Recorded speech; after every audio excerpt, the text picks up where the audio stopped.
Okay. Okay, Hello. everyone. Hi. You Hey. have joined the Literacy Aunties. Today you are meeting us for the first time. This is our inaugural channel, kind of podcast, kind of talk. I'm Yes. Myneko. I am the Gen X. We are Gen X moms, Yes, we are. also educators.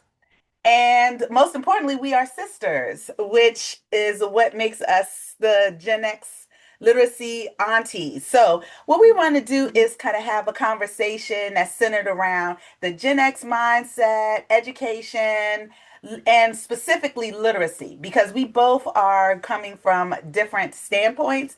I, Maniko, am a writing teacher. Deanna is a reading specialist, and so we thought this would be a great way for us to come together, talk a little bit about literacy, reading tips, giving advice, writing tips, giving advice, and also our experience in the classroom because we are educators as well. Deanna, you have been an educator for how long? 24 years. And I Oh, don't look a day over 1 year. I know. They haven't killed me yet. 24 years, and I have been in the classroom or teaching primarily at least, like, I want to say the last 10 years, almost close to 10 years. So we have a lot of experience that we want to share. You're going to see a lot of videos from us in which we are offering advice. We are talking about maybe some things that people haven't talked about before in the classroom. You'll get a chance to learn a little bit about us and our families. And hopefully, we will make you smile. And we're kind of funny. I think we're funny. Sometimes. Yeah. Like, even without trying, we can be a little funny. Even without trying, we can be kind of funny. So welcome to our first episode. Before we start, because like I said, we are sisters, and so we have that whole sister thing. We have agreements on stuff that we are not going to talk to you guys about, right? But there are a Oh, lot of things I know we trying to keep our jobs. We want to thank you. keep our relationships. Like I don't need the FBI pulling up in front of my house. Not, So we're gonna keep it tasteful. yes. But Very tasteful. But I think one of the things that I think we should start off with is we're going to talk a little bit about ourselves today. But before we do, Deanna, what's something that happened this weekend? Like, fill me in. We haven't had a chance to talk we sure. outside of the recording. So, what's been going on in your life? Okay, so in normally my son is in middle school. You'll hear me say that a lot of the episodes. My son is in basketball right now. We're close to the championship, and my husband is actually the assistant coach. We had a couple incidents yesterday of pushing through the pre-championship games, and my husband was ejected. And for voicing his opinion, which I will say, when he voiced his opinion, it was well warranted. It was another team of, and this is why I always tell people, be careful with sportsmanship, especially as a parent. You have to make sure that the parenting is both on and off the court. Hmm. So we had a student or two that not only was he playing basketball and saying some nasty things to the students, I mean, the other basketball players, he was also saying some nasty things to the coaches of the opposite team. So he was kind of a little out of pocket with the adults also, and his parents did not check him. And so between that and my son is in a developmental league, and somehow they slipped in this, what are they called? They're like a it's not a professional league. They're more like the kid, it's like a travel team. Somehow we got this wild travel team in his bracket, and they're coming in just sweeping, sweeping everybody. And Okay. so it's kind of like watching Globetrotters play like an NBA team. Really sad. It's really sad. And so my son and his team are trying the best they can, but like this NBA team is coming in. And now, mind you, these kids are all 12, 13, 14.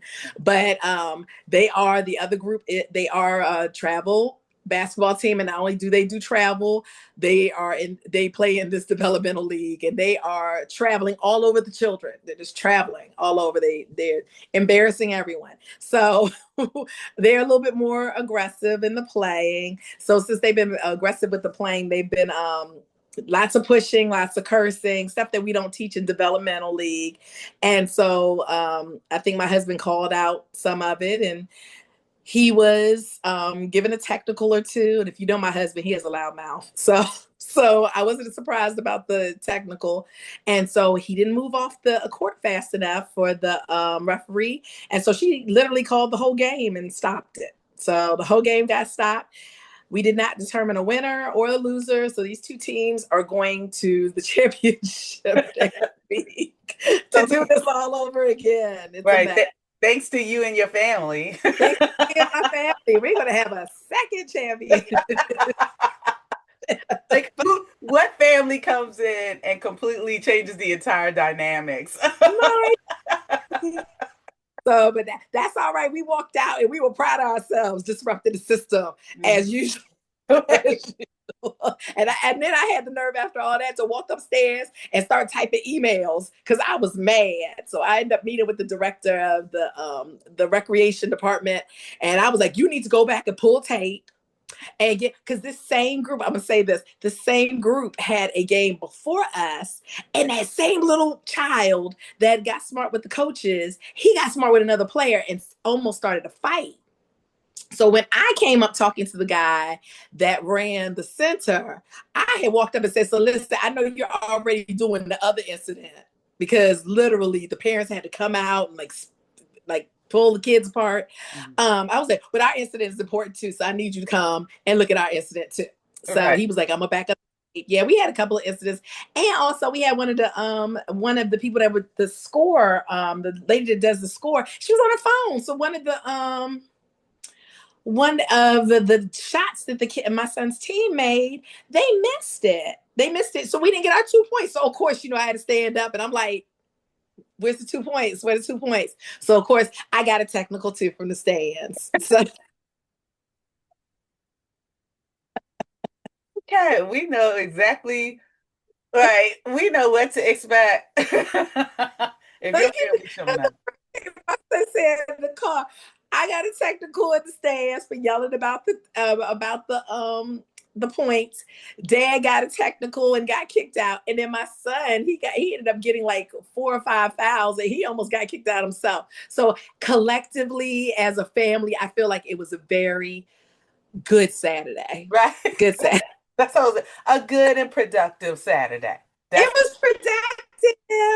Like, we didn't make it on the news, but we next time give us a little bit more time. Yeah. So how was your Saturday? Mine While was, while my whole family almost getting arrested. I How know was your Saturday?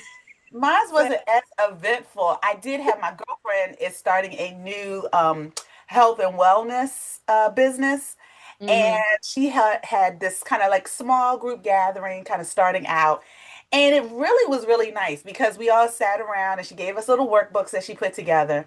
And she asked us questions about ourselves. It was like that one time, as moms, we Mm-hmm. were really supposed to take that time and use that space to write a lot of things that we were concerned about us, put the Mm-hmm. family on the back burner because you know how we put everybody first.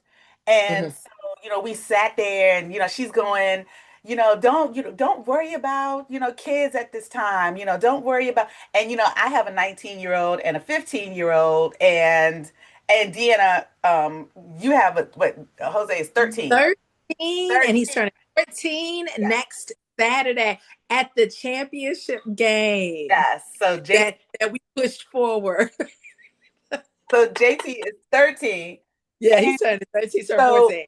yeah, so we had a number of all of the moms in there had kids that were either in college or going to college or, older kids. And so we spent the time like really sitting through this workbook.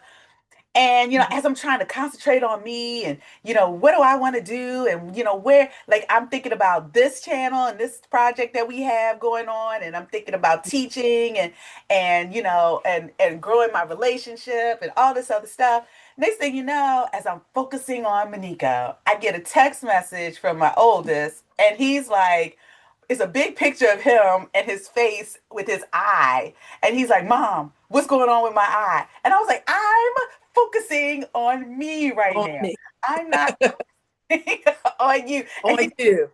big old eye as my girlfriend is talking about how we are supposed to put ourselves first. And I was like, well, that's real hard when you're getting pictures of your kid popping up on your screen of your phone. So I think it's allergies. I told him I think it was allergies, and so I kind of walked him through. But he kind of has a tendency to contact me and, and will alert me of little things. Like he sent me a message saying I'm going to Safeway, and I was like, oh, Yay. And you know, I think that shows right now how good our mom had it because we didn't text, we just kind of did. And yes, then ask for forgiveness later. yes, You didn't have somebody texting you every time they use the bathroom like my yes, 13/14-year-old does, or yes. your kid. Yes. And even when it came to mommy, it was like, how dare you interrupt my time to tell Yeah. me what you're doing? At least with us, we just kind of, okay, mom was like, wait Yeah. a minute, wait, I don't need to know that. Like, why are you contacting me like that? It's somebody dying. Yes.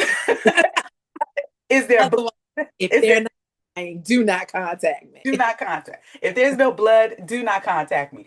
Our Thank you. mom's um our mom's motto for most of our lives growing up was y'all will be okay. If it's an emergency, somebody will find me. Somebody So will we contact me. yes, we are true Gen X kids. Like we are true we are true Gen. You're gonna hear us talk about our mom a lot. And our dad, who's very like I will say this and then we'll get started with what it is that we were gonna talk about. Um, we have found that parenting your parent does not always look the way you thought it was going to look growing up, Yes. right? Yeah, I Um, agree. yes, and I know we'll probably go into more detail about that in the future, but our parents are not the typical, they're not the sitting home. They keep us moving more than our kids keep us moving. Yes. It's Yes. To the point that, oh, I hope that didn't show up. Sorry. To the point that we have to actually give a person a parent. yes, So yes, each person has a parent that we like navigate and we we deal. That's how much drama they bring to the table. That yes. they need their own special assistant to help them. They need their they need their own child. So Yes, you I know, I handle daddy and all of his running around and everything he's doing, and Deanna handles mommy. like while she's moving out of the country right now as we speak. Yes, But yes, she decides, right. And Dad's trying to take a trip on the cruise, and it's a whole thing, right? yeah. So yeah, so we have a lot of stuff going on between our kids and work and relationships and parents. Hmm. So again, that was one of the reasons why we thought this would be a good way for us to like talk to people and kind of give them an insight into our world. And if you aren't blessed to have a sibling, you get to hear our sister conversations, which are always so interesting, right? So They're interesting. very colorful. Very colorful, very colorful. Well, that's why I tell people it's so colorful. On the borderline of just flat out crazy, but Yes, colorful. yes. But I would like to say that I think that we aren't that far off from a lot of people. We just happen to share parents, right? Yes. And so therefore we have learned over the years to adapt to our sharing of parents and how to handle them. Thank you. Um, but I think one of the things, so you'll notice that we mentioned that our names are the literacy aunties. Hmm. And we call ourselves that for a particular reason. Like I mentioned, I teach grammar and writing, and Deanna is a reading specialist, and we are very well known for both of those subjects. Hmm. And so you're going to see a lot from Deanna about strategies and what to look for when you are helping your student or your student read. You'll hear the same thing from me about grammar and writing. And one of the reasons why we thought that this was important was because we get so many questions from parents. We have between the two of us, like we already said that we are educators. We also tutor. So we tutor. We have worked in Deanna, you've worked in the public school system your entire career, right? So I've worked in public schools and I've also worked in specialized Yes. schools. So those are the schools for children that have disabilities that they are not regular or a class, not a, I don't want to use the word regular, but a general educational classroom is not the best place for them. And so being in a more specialized classroom. So I've been a reading specialist for a K through 2 school, a 12, excuse me, K through 12 school of students that that are in a specialized program. Yes. Yep. And then I had students, and your son is in public school, and And I my have son is in public. yes, and I have my kids started out in public school. Then we switched to homeschool, so I have an extensive homeschool background. I did all of the positions you could do in in homeschooling. I was a parent, I was a tutor, I was a leadership member, so I ran a tutorial, and then I ran an umbrella or I'm running an umbrella under the homeschool, right, system. And then I am teaching in the private school system. So I've been doing that for the past 2 years. So we have extensive knowledge on a lot of different um, uh, or pictures that you might see yeah, schooling to be. So we get a lot of questions about those different entities and then what writing looks like there, what reading looks like there. And especially on top of that, because we're African American, we deal with a large population of African American students. And so I Mm-hmm. believe, and I will say, I feel teaching towards that particular demographic is different and challenging in its own right. And so those are the things I think that we would like to focus on here with this channel. Hopefully, people will tune in and find it helpful for you as you are maybe not even struggling, but maybe you have a struggling reader. Maybe you have Mm-hmm. yeah, that student that just will not sit down to write, and he's like, I don't want to write, or she's like, I don't know what to say. So our goal is to provide as much information as we can to help you write it right, to sound it out, and don't forget the comma. So our channel is Read, Write, and Side Eye because we got a lot of attitude and we have a lot to share. And so before we It's go, a lot of we have a lot of attitude. And I think a lot of that is coming from our Gen X background, which is why we like focusing on that. I'm proud to be Gen X. I am too. I love it. And Yeah. I did want to also talk, you were talking about that. Also, there's so many parents that, as I think we do, and myself included, we focus so much on elementary school and we are all in elementary school and we've thrown our hats in elementary school. And then our children matriculate and go into middle school and we are totally lost. Yeah. And so they want to demystify the middle school, the Wow. transition from the middle school. You can look all over and see millions of phonics, information on phonics, phonics strategies, what to do. And I know a lot of that. But what I rarely see is that transition into middle school as a mom and as a parent. What should my child look like in middle school? I know I even go to my Nico a lot and I'm like, oh, I don't think my son's writing on par for what I think he should. Hmm. And so I want to demystify and empower parents. I know we always talk about that, empowering parents. So you don't feel like you're out of control. I want you to be able to go to your child's teacher and say, hey, I see this. What can I do? Yeah. And you actually know the jargon and the language so the teachers will be able to help you and assist you. Yeah. Now, we're not be teachers. You have teachers, but we want you to be able to understand what's going on in the schools nowadays. Yeah. I totally agree. And because we both have taught on the middle school level, and Mhm. I have also done work on the high school level, so writing, getting students ready for high school. There's just a plethora of knowledge that we have that we want to share. So we're hoping that that helps you out immensely, and we get to spend some time together. Yay! Yay! Yay! Like there's something to document that's for court. Yay! Yes.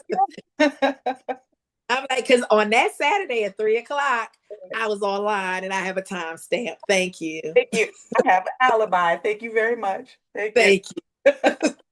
Okay, so let's get started and talk about how we found ourselves here. Like how we found ourselves in the reading and writing world. And Deanna, I feel like I kind of drew off of you in some way because you really grounded yourself in writing at early in your career. And that was what made me even look at or even contemplate going in that direction.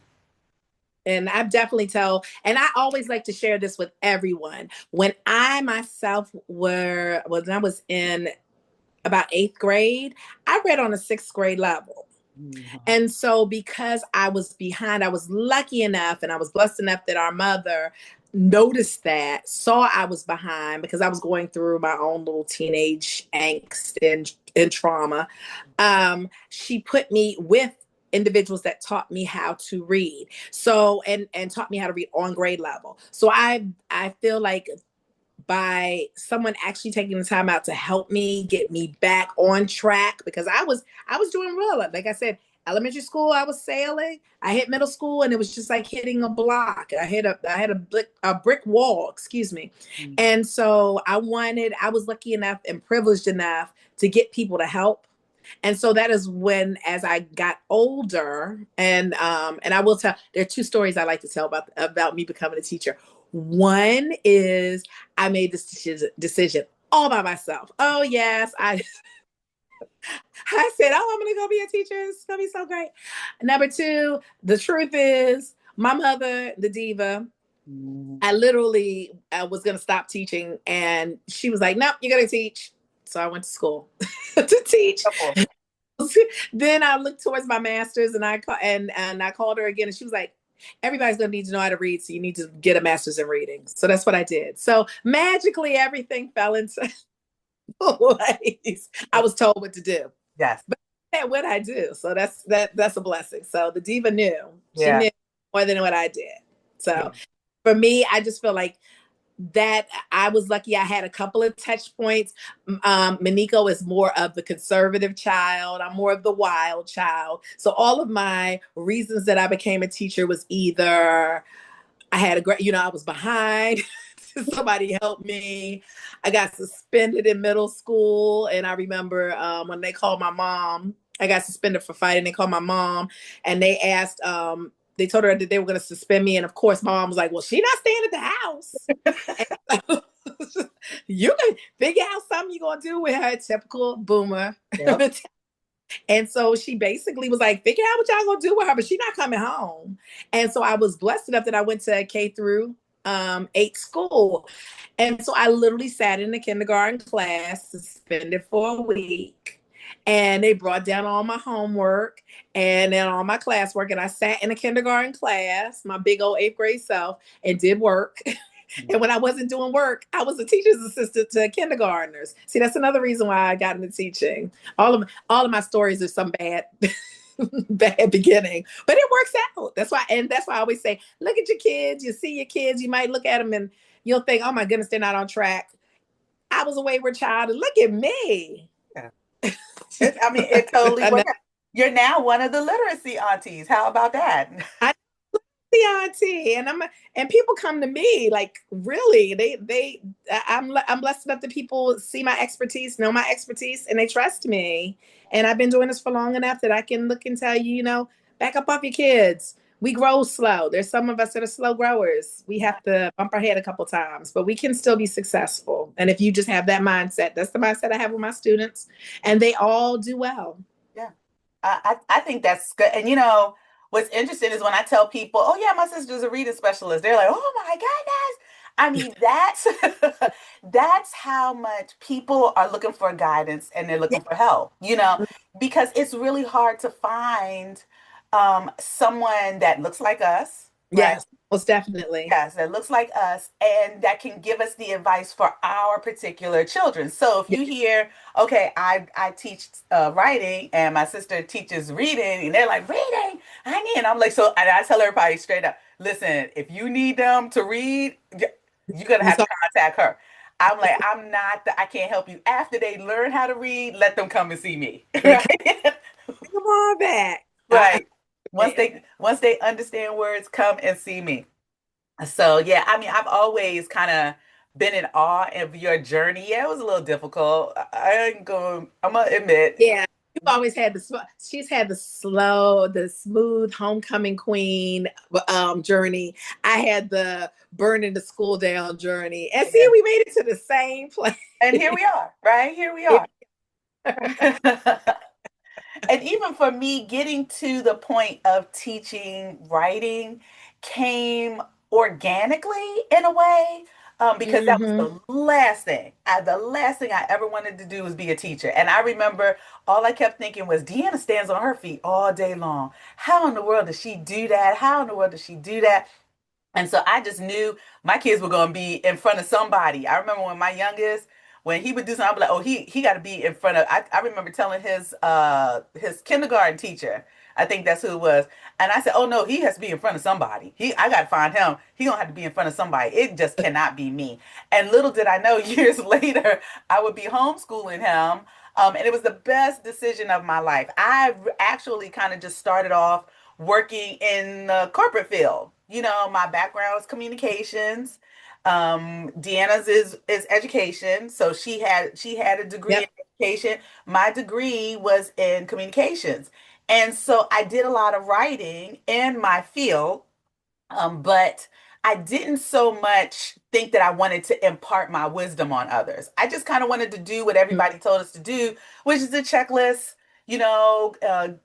Find somebody, get married, get a job that you go to every day, 401k, security, and keep it moving. And so I did a lot. I worked at, for a PR firm for years. I did professional fundraising. I did a lot of stuff that required me to write. But I think what really honed in, I have my same thing with you, Deanna, is that I had two things happen. The first was I realized that writing was an issue, or it was something, right? When I was on my PR job, I worked at a PR firm in DC, and I would get pulled into the office for promotions. And it was like three or four of us, the entire firm was all white. It was three or four of us that were black. And we could not raise up in the ranks because all they would ever complain about was our writing, you know. And Mm-hmm. well, if you were stronger in writing this, if you were stronger in your writing. And I didn't really understand it or get it until Diva, you know, who imparted Hmm. so many little And nuggets. just hold back. She's Yes, the always whole going thing. to tell you exactly how it is. Don't Yes, chase her. yes. Until Diva was like, now that's the way that they're gonna keep you down. You in a promotion, they're Like gonna you better find learn. yes, they're gonna find a reason to not give you a promotion. And for most of us as African American, it's gonna be your writing. Mhm. And when I tell you Yeah. it was so every one of us would get some type of comment on our writing. When I went to the next job, it Yes. was Yeah. still about the writing. Everything was writing, writing. Performed great on the job, did all the work that they need me to do. I was able to stand, I did, all kinds of stuff, but it always fell to the writing. And then that's when I was like, well, I didn't get the same background as many of the kids that I was working with at the time at this PR firm. They were all coming from schools or educational backgrounds where they had strong writing, teachers and programs.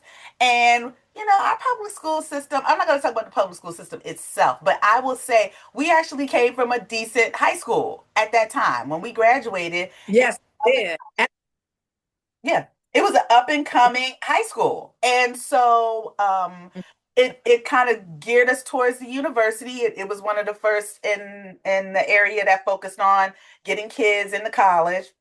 And I will say the majority of the kids that graduated from me all have masters. I right now, Yes. almost everybody, yes. Yeah. Yeah, All of my friends, we all have masters. yeah, yeah, yeah. And so, like, I have a master's, Deanna has a master's. Like, it just sort of kind of, we all ended up getting that, So I'm not going to say the school system itself was not great. I don't have anything bad to No. say about it because my kids are currently in the school system. Well, my youngest son is currently in the school Can't say nothing bad while you're in there. system. Wait till you get out. Like trash him once he graduates. Right, exactly. And so, but I didn't have the same background. So that was the first thing when I started noticing I couldn't get promotions because they would use writing as my excuse.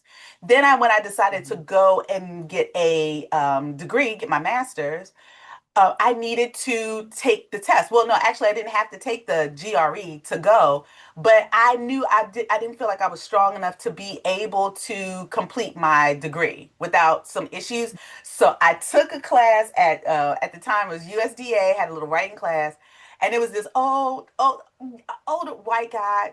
He wore glasses. I mean, and when I say that man changed my life. He taught me structure. He taught me what should go into paragraphs, what essays are supposed to look like. I mean, all the stuff that I had no clue about. I knew how to write like op-eds and advertisements and different things like that from my job, but to do academic writing, I had no clue, and I learned to love it. Got a 4.0 from my master's the entire time, never had less than an A, right? And then I went on to say, okay, you know what? This isn't that bad. Then we turned to homeschooling. So we had the kids in public Mhm. school. Then I decided, okay, we're gonna homeschool, and I'll do a separate video on that, or we can talk about that And separate. and how excited and scared we were all were because she was technically the first person. Like homeschool was like the thing that Caucasian women Yeah. did. Yep. So when she came in, it was how can I homeschool? Everybody was like, "Are you sure?" Like, Lord, oh my goodness. And it's nothing on Mineko's, Myneko is very functional and a great mom. It was just the fact that homeschool was a white, Yes. most Asian environment. And here she Yep. goes talking about taking a child out of public school, which is what all we knew. That was all we And knew. I'm gonna go and all I can think about is her and her kids running around like the Sound of Music in some fields with, with some instruments. I think that's what Diva was thinking too. I think I mean she's like, Lord, here come this girl, and she about to put them babies out there, and they not gonna go to. And I got a lot of questions from friends. They were like, how do you know that they're learning? How do you know what they? And I just knew we needed to make a change. I couldn't do what we and my kids actually came from a great public school. They Like when did. they were elementary, it was a great elementary. It was not. I didn't feel like, oh, this is terrible. But we decided to start homeschooling, and that's when I really delved into grammar. Mhm. I was introduced to a curriculum that I fell in love with. So, and I'll talk about that too in a future video. I was introduced to a grammar curriculum that I fell in love with. Then that's just started enhancing my what I learned in writing before into into teaching writing. So then I began teaching on the tutorial level kids who were at home with their families, and moms didn't know. When you homeschool, it's like I know how to do a couple of things. I don't know how to do everything. That's always the thing that people are like, I don't want to homeschool. I don't know science. I don't know math. I don't know all the, I might know English, but I don't know everything. And so what you do is you go out and you start finding different people that can teach different subjects. And so, Mhm. we landed on a tutorial, and that tutorial, I began teaching just English. And it just kind of grew from there. And I am actually a visual learner. So a lot of my writing techniques and how I taught the kids were just the way that I wish somebody had taught me, and that man at USDA taught me. But the way that he taught me is how I kind of steered all of my classes. And so to this day, I have tons of kids that went to college, tons of kids who come back to me and go, "Oh my goodness, thank you so much, Mrs. Broadhurst. I'm so glad you taught me this. This is exactly what my college professor is teaching."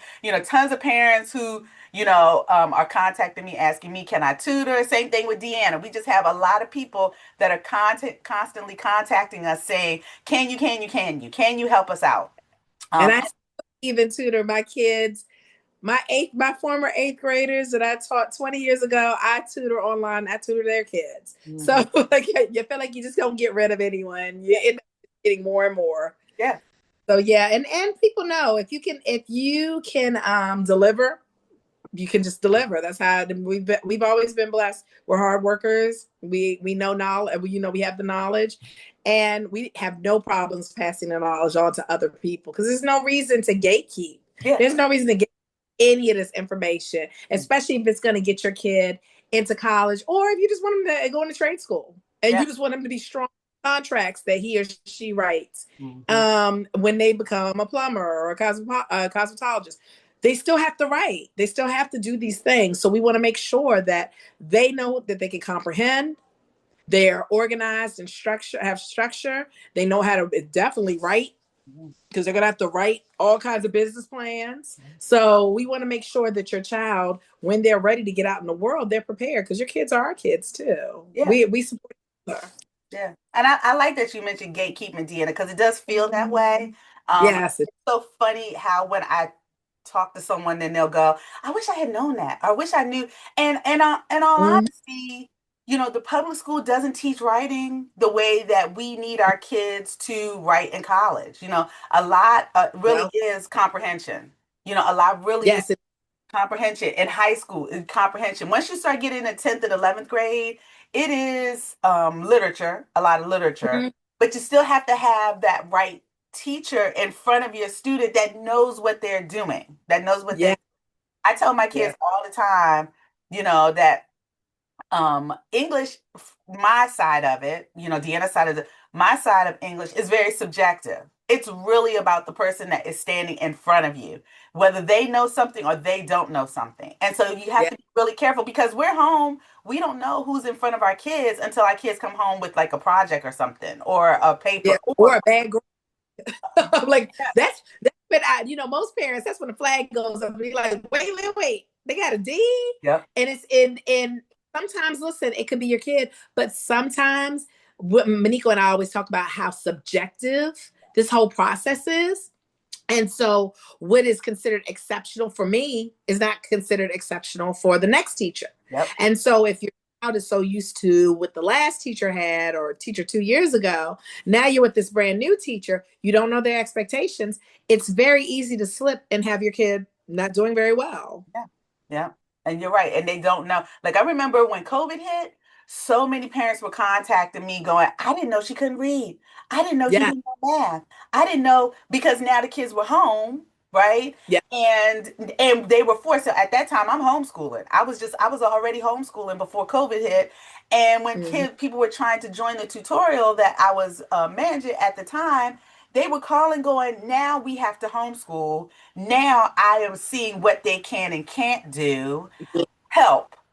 Like help. yeah, I don't know what to do. And I literally had parents that were in tears yeah, because they had no idea their kids were so behind. And then come to find out we homeschool, I'm sorry, we went through COVID, then for the kids to be further behind, you know. yes, Now all of the kids are trying to catch up from those year or two that they had from COVID. So they walked into COVID not having a lot of different skills and then walked out of COVID knowing a little bit, but then behind on with the system view that they should know, right? So then that turned around and had a lot of kids, a lot of parents scrambling. Many people decided to continue homeschooling. Many people decided to go to private schools. Many people decided to go yeah, back to public school. A lot of it really was dependent on your, economic ability to be able, like, could you have that one parent at home to be able to teach your child. In the state of Maryland, it's the parent. The parent is responsible for teaching. They are the teacher. I can't be called a teacher in the state of Maryland homeschooling if I'm working with another person's child. I can only be called a tutor. So, a lot of mhm, parents didn't have that. I can stay home. We can do everything on one income.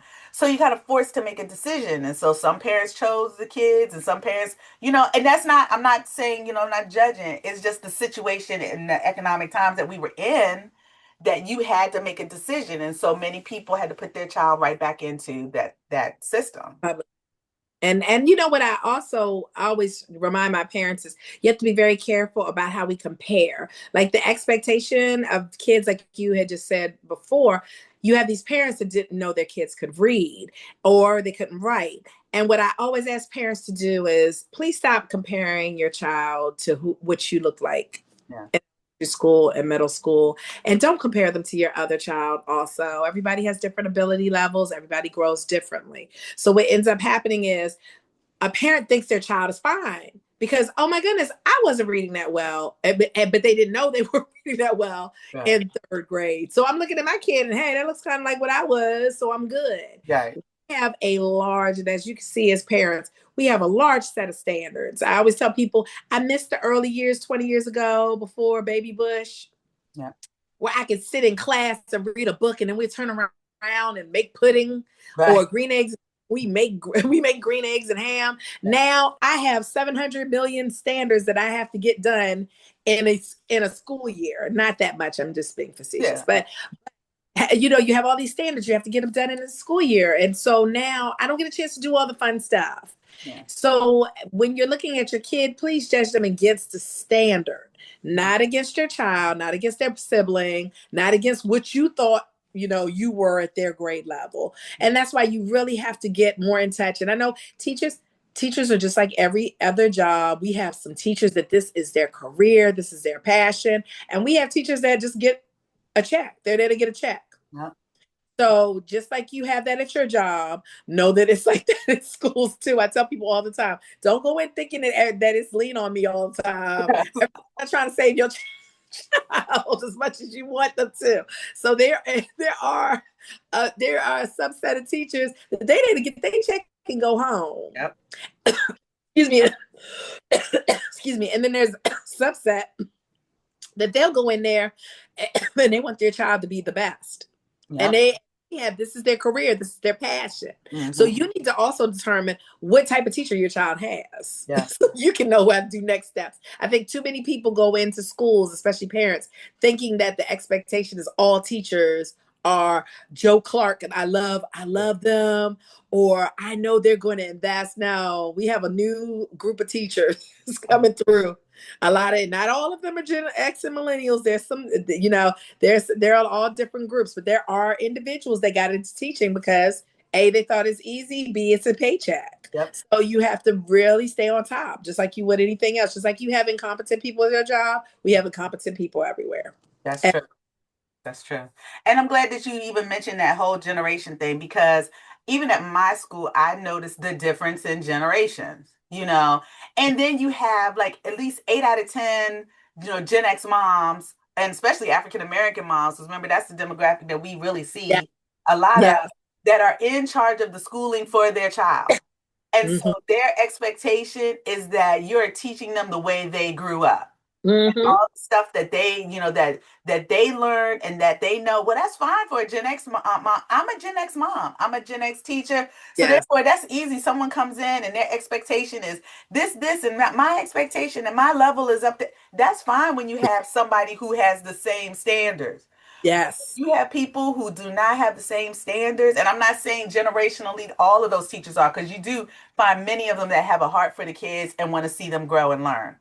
But you're talking about two different levels of standards, Yeah. outside of what the educational system is asking you to do, right? Yeah. So just like you said, you have some that just want a paycheck. Then you have parents who just want a babysitter versus parents Yeah. who have very high standards. Standards. Yes. And so you're trying to float between. Have you ever heard? I have like one kid that I've had 2 years straight, and normally I keep my kids for about 3 or 4 years because I'm in the private school system. So I teach 6, 7, 8, and then I go on to ninth grade. And when I was homeschooling, I did first grade, I did third grade. Oh, I don't think I did third. I did 5, 6, 7, 8, and then I went into high school and I was teaching advanced research classes and all kind.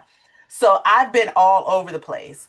But you have that student where you're like, have you even heard from his mom? Is his mom around? Does his No.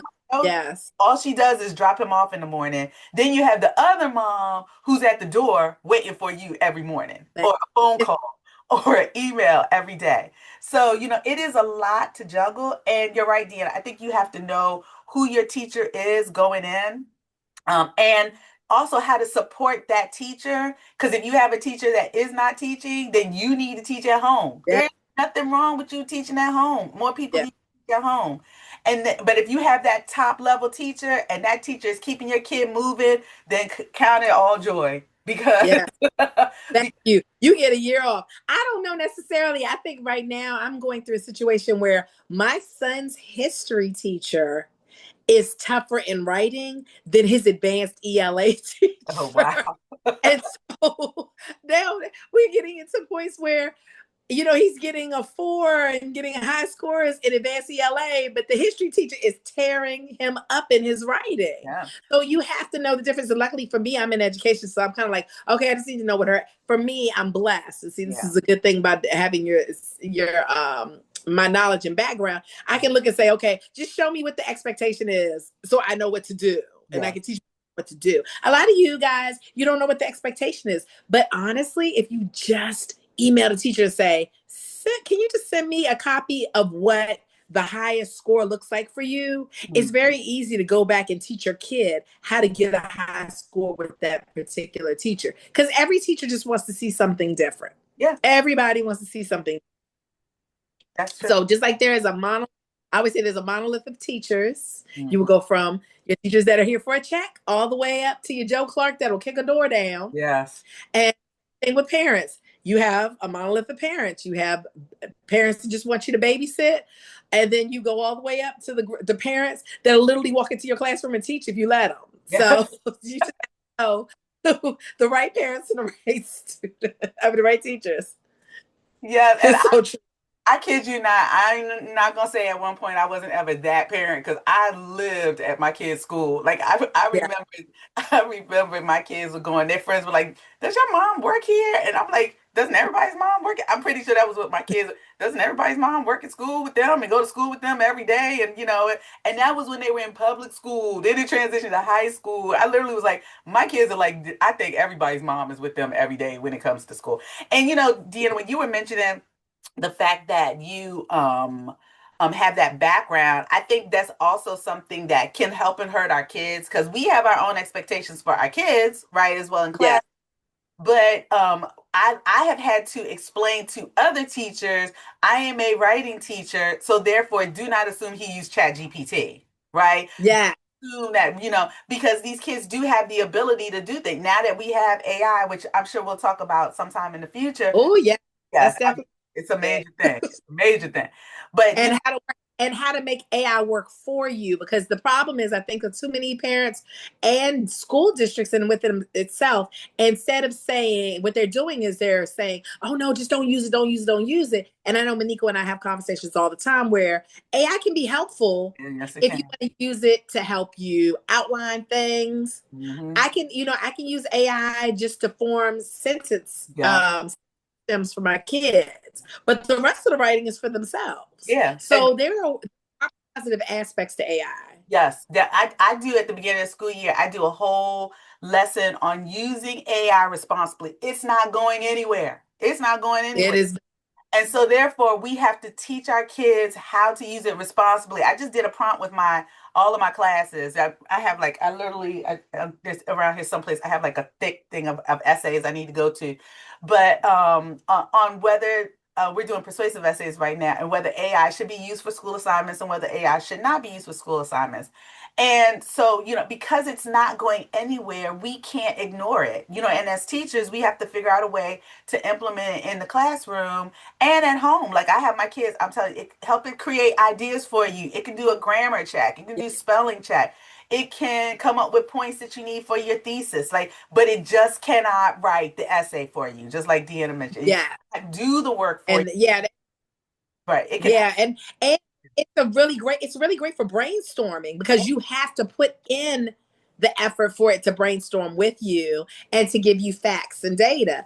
I think that we're so scared of it as a collective, and if we don't get a good grasp of AI and how to use it effectively in the classroom, it is going to steamroll us all over. It yeah. really it'll steamroll us all over. So we have to get a good middle we have to have some good middle ground of how to use it effectively, like you said, and hopefully you'll have a topic on AI. Maybe I'll have one towards reading and AI. Yeah, I think we can't avoid it.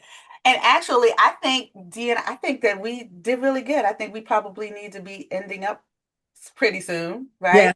Yeah. So yeah, well, like I said, congratulations for joining us on our first video. If you are Yes. Right, I know. If you are just finding us and we have already watched some of our other videos and you're coming back, we love you. We thank you. We ask that you continue watching us, subscribe, Lisa. Let people know about the literacy aunties. We will be, helping you sound it out. We'll be helping you write it right. We're going to make sure you don't forget that comma. We're going to make sure that you know everything that you need to do to know for your students to be successful. So until you see us again, join the literacy aunties. Bye, you guys. Bye.